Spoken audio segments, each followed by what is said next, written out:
កម្ពុជាច្រានចោលការចោទប្រកាន់យ៉ាងគោក្លឿនរបស់អាមេរិកពាក់ព័ន្ធមូលដ្ឋានសមុទ្ររៀមកម្ពុជារាជធានីភ្នំពេញអ្នកនាំពាក្យក្រសួងការពារជាតិឯកឧត្តមឈុំសុជាតិបានច្រានចោលចំពោះការចោទប្រកាន់របស់របាយការណ៍ភាគីសហរដ្ឋអាមេរិកពាក់ព័ន្ធនឹងមូលដ្ឋានសមុទ្ររៀមនៃកងទ័ពជើងទឹកកម្ពុជាការច្រានចោលរបស់អ្នកនាំពាក្យនេះ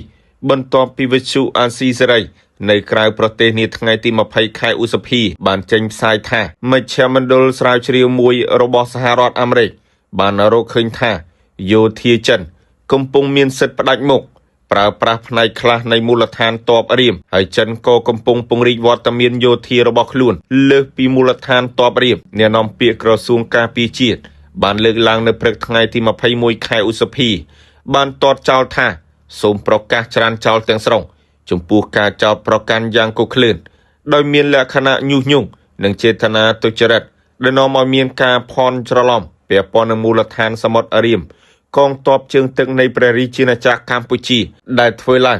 ដោយសារព័ត៌មានបរទេសមួយចំនួននាពេលថ្មីនេះអ្នកនាំពាក្យបន្តថា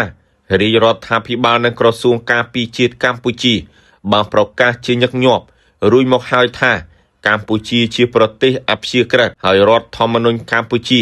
មិនអនុញ្ញាតបរទេសណាយកទឹកដីកម្ពុជាធ្វើជាមូលដ្ឋានយោធាដាច់ខាតឯកឧត្តមឈុំសុជាតិអះអាងថាក្រោយការដាក់ឲ្យដំណើរការប្រើប្រាស់កន្លងមកកម្ពុជាបានអនុញ្ញាតឲ្យនាវាបរទេសចូលមកសំចតជាហូរហែនៅកំពង់ផែសមុទ្ររៀមដែលក្នុងនោះមាននាវាកងទ័ពជប៉ុនត្រូវបានអនុញ្ញាតឲ្យចូលចតមុនគេបង្អស់បន្ទាប់ពីកំពង់ផែសមុទ្ររៀមត្រូវបានសម្ពោធជាផ្លូវការ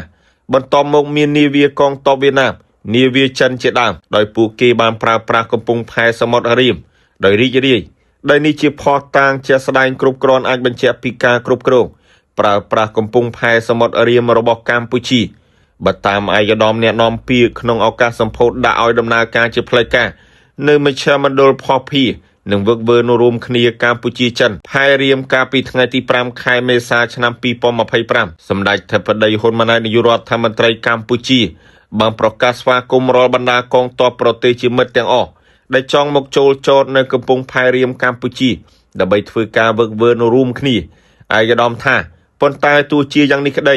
រាល់នាវាកងទ័ពបរទេសដែលចង់ចូលមកចតនៅកំពង់ផែរៀមត្រូវតែជូនដំណឹងមកកម្ពុជាដែលជាម្ចាស់ផ្ទះជាមុនរួមទាំងនាវាកងទ័ពរបស់ប្រទេសចិនផងដែរដែលសង្ឃឹមថានៅថ្ងៃខាងមុខនឹងមាននាវាកងទ័ពប្រទេសជាមិត្តជាបន្តបន្ទាប់ទៀតនឹងចូលចតនៅកំពង់ផែរៀមនេះ